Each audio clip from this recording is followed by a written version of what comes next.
Good morning students. I hope you're all safe and fine. So हम exponents and powers कर रहे हैं U3 का चैप्टर. So हमने लास्ट टाइम लॉज पढ़े थे, लॉज ऑफ एक्सपोनेंट्स पढ़े थे हमने. अब हमारा नेक्स्ट टॉपिक है use of exponents to express smaller numbers in standard form.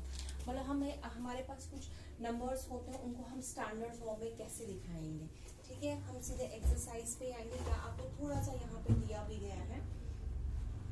यहाँ पे मैं आपको बुक दिखाती हूँ. बुक में आपको बोला गया है यहाँ पे, जैसे पेज 199 में आपको यहाँ पे decimal is move 11 places to the left.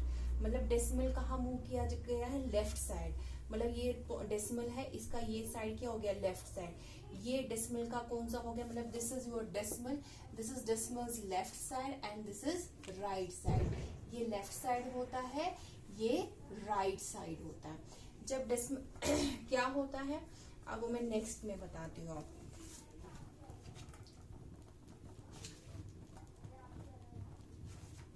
अब हमें स्टैंडर्ड फॉर्म में कैसे दिखाना है? हम एक्सपोनेंट्स में दिखाएंगे. अब देखिए आपके पास है exercise 12.2. First question, express the following numbers in standard form. आपके पास है 0.1 2 3 4 5 6 7 8 9 10 11 8 5. ठीक है, आपको इसको स्टैंडर्ड फॉर्म में दिखाना है. किस में दिखाना है? आपको इसको स्टैंडर्ड फॉर्म में दिखाना है. तो आप स्टैंडर्ड फॉर्म में इसको कैसे दिखाओगे? आप डेसिमल कहाँ मूव करेगा? यहाँ पे राइट साइड की ओर. ठीक है, ये डेसिमल का लेफ्ट साइड है और ये डेसिमल का राइट साइड है. स्टैंडर्ड फॉर्म में लाने के लिए हमें क्या करना है? जो हमारा होल पार्ट है वहां हम सिंगल डिजिट रखेंगे. दैट मीन्स डेसिमल को कितने स्टेप्स मूव करना है? 8 तक पहुंचने के लिए 12 स्टेप्स. खुद ही देखो 1 2 3 4 5 6 7 8 9 10 11 12. तो ये आ गया 8.5 इंटू 10 रेज करो. अब देखो डेसिमल लेफ्ट साइड मूव किया तो साइन कौन सा आएगा? नेगेटिव का. तो कितने स्टेप्स मूव किया? 12. जीरोस कितने हैं? 11 और 8 मिलाकर कितना हो गया? 12 स्टेप्स मूव किया. तो ये इसको हम कहते हैं स्टैंडर्ड फॉर्म. क्या कहते हैं? Standard form. ठीक है स्टूडेंट्स. वैसे ही आपका सेकेंड पार्ट है 0.1 2 3 4 5 6 7 8 9 10 11 9 4 2. अब डेसिमल अगेन लेफ्ट साइड ही मूव करेगा. ठीक है, सॉरी राइट साइड मूव करेगा. और कितने स्टेप्स मूव करेगा? मतलब उसको यहाँ 9 तक पहुंचना है. 9.4.2 इंटू 10 रेज पावर -12. आप 9 को भी काउंट करोगे. सो इसी पैटर्न्स के ये क्वेश्चंस है आपके. वैसे ही इसका थर्ड पार्ट क्या है आपका? थर्ड पार्ट है 602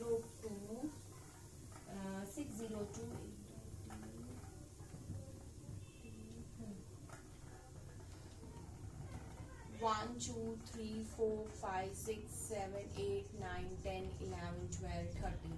सो डेसिमल कितने स्टेप्स मूव करेगा लेफ्ट साइड जाने के लिए? देखो कितने स्टेप्स. एक तो जीरोस 13 14 एंड 15. ठीक है, तो मैं इसको लिखूंगी 6.02 इंटू 10 रेज पावर 15. यहाँ इस टाइम ये लेफ्ट साइड मूव कर रहा है तो साइन कौन सा आएगा? पॉजिटिव. जब ये राइट साइड मूव करेगा तो साइन कौन सा आएगा? नेगेटिव. याद रखना, जब लेफ्ट साइड मूव करेगा साइन पॉजिटिव, जब राइट साइड मूव करेगा sign negative. So question number second में क्या है? Express the following numbers in usual form. देखो 3.02 into 10 raise power -6. Usual form कौन सा हुआ? हमने फर्स्ट में क्या था हमारा? इस फॉर्म में था, हमने इसको स्टैंडर्ड फॉर्म में लाया. अब हम इसको भी इस ऐसे लाएंगे. अब देखो नेगेटिव साइन है तो डेसिमल कहाँ से मूव करेगा? इस साइड से. कितने स्टेप्स मूव करेगा? 6. तो हम लिखेंगे 203. 3 पहला स्टेप हो गया. 1 2 3 4 5.0. तो डेसिमल कितने स्टेप्स मूव किया? ये कितने स्टेप्स? 6 स्टेप्स. 1 फिर उतने ही बाकी जीरोस लगाओगे आप. वैसे ही second part 4.5 into 10 raise power 4. अब डेसिमल कितने स्टेप्स मूव करेगा? 4. मगर यहाँ पे पॉजिटिव है तो कहाँ से मूव करेगा? राइट साइड से. देखो उल्टा होता है. जब नेगेटिव होगा इस टाइम मूव करेगा इस साइड से, जब पॉजिटिव होगा तो राइट साइड से. सो ये आ जाएगा आपके पास 4 5 1 2 3. क्योंकि एक तो 5 हो गया एक स्टेप, और 1 2 3 जीरोस लग जाएंगे। ठीक है स्टूडेंट्स, ये क्वेश्चन ऐसे ही है। फिर क्वेश्चन नंबर 3, आई होप बाकी से बाहर से आप कर सकते हो। क्वेश्चन नंबर 3 है आपका, express the following appearing the following statement in standard form. जैसे पहला है आपके पास 1 micron equal to 1 by this, कितने जीरोस है, आप लिखोगे इसको 1 इंटू 10 रेज पावर -6। सीधी सी बात ही आएगा 10 रेज पावर 6, मगर जब ऊपर जाएगा जो पावर नेगेटिव पॉजिटिव है, ये क्या आ जाएगा, नेगेटिव। वैसे ही second part, charge of an electron, ये आएगा आपके पास 1.6 इंटू 10 रेज पावर -19, वही जो तुमने प्रीवियस क्वेश्चन में किया। साइज ऑफ एन बैक्टीरिया, ये आएगा 5 इंटू 10 रेज पावर -7, वही जितने स्टेप्स चलेगा, जैसे यहाँ पे कितने स्टेप्स चलेगा, 1 2 3 4 5 6 और 5। ठीक है, ये स्टूडेंट्स ऐसे ही आपको क्वेश्चन है, ये आपको ऐसे ही करने हैं। जैसे size of a plant cell, ये आएगा 1.275 इंटू 10 रेज पावर -5। जैसे thickness of a thick paper 7 into 10 raise power -2।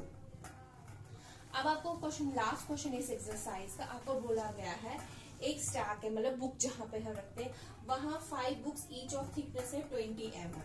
ठीक है, थिकनेस ऑफ 1 बुक कितना है, 20 mm। ठीक है, थिकनेस ऑफ 5 बुक्स कितना होगा, 20 multiply by 5, that is 100 mm।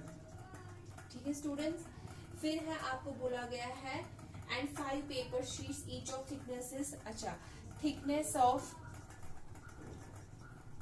1 paper क्या होगी, थिकनेस ऑफ 1 पेपर होगी 0.016 mm।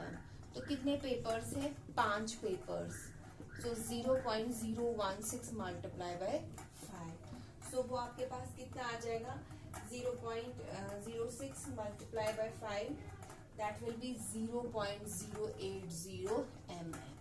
5 is 35 and 5 8। ठीक है, अब आपको पूरी थिकनेस बतानी है, सो टोटल थिकनेस कितनी आ जाएगी यहाँ पे, 100 प्लस 0.080, दैट इज 100.080 mm।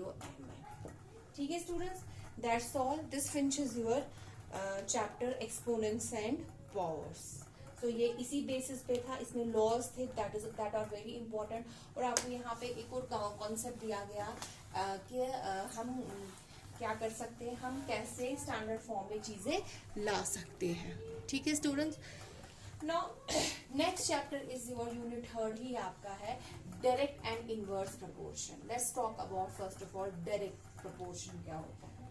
ठीक है, पहले हम डायरेक्ट प्रोपोर्शन की बात करेंगे। ठीक है, देखो डायरेक्ट प्रोपोर्शन क्या होता है, देखो अगर number of articles purchase increase होगा तो जो उनका कॉस्ट है इंक्रीज होगा। अगर money deposit bank more is the interest, मतलब जितना डिपॉजिट बैंक में पैसा करोगे मोर इंटरेस्ट आएगा।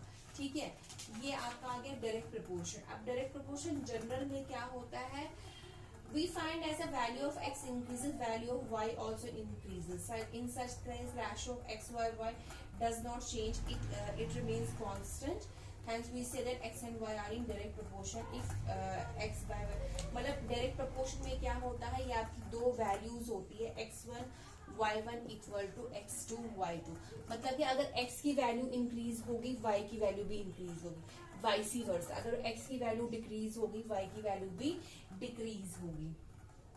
सो डायरेक्ट प्रोपोर्शन, तो डायरेक्ट प्रोपोर्शन इसी पे डिपेंड होती है, तो x1 upon y1 equal to x2 upon y2।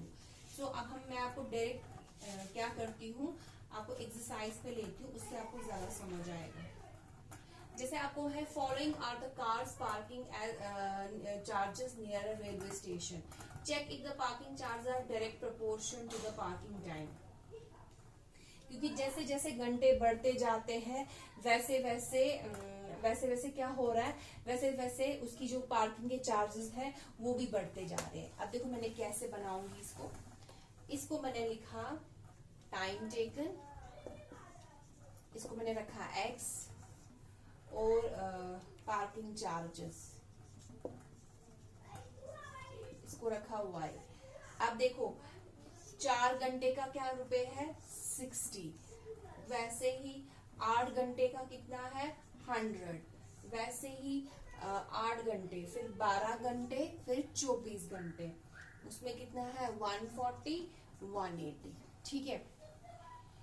So अब हमें बताना है क्या ये डायरेक्ट प्रोपोर्शन है कि नहीं। देखो x1 y1 मैंने अभी आपको फॉर्मूला बताया, x2 y2। अब आप बोलोगे मैम x1 कौन है, these are your x1 x2 x3 x4, y1 y2 y3 y4, तभी मैंने x और y लिखा। x1 क्या है तुम्हारा 4, y1 क्या है 60, x2 क्या है 8, y2 क्या है 100। ठीक है।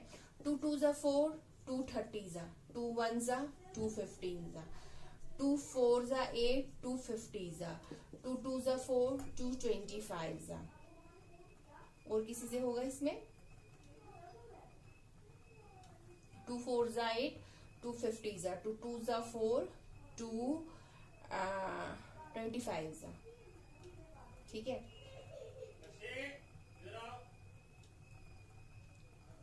या आप लिख सकते हो x1 y1 x3 y3।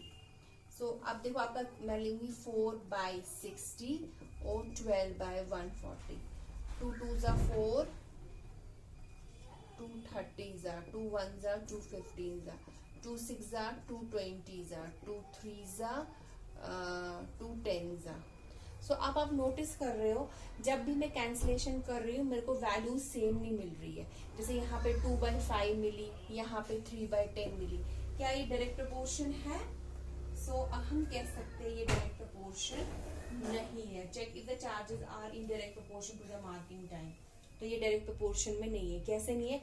अब आप नोटिस खुद ही करोगे कि यहाँ पे आपके पास जो कांस्टेंट है जब मैं कैंसिलेशन कर रही हूँ वो सेम नहीं आ रहा है।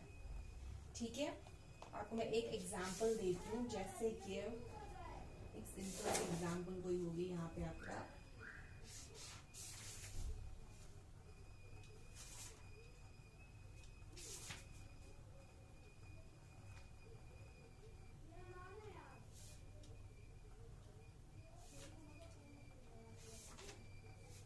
ठीक है, ये कांस्टेंट नहीं है, इनकी वैल्यूज कांस्टेंट नहीं है।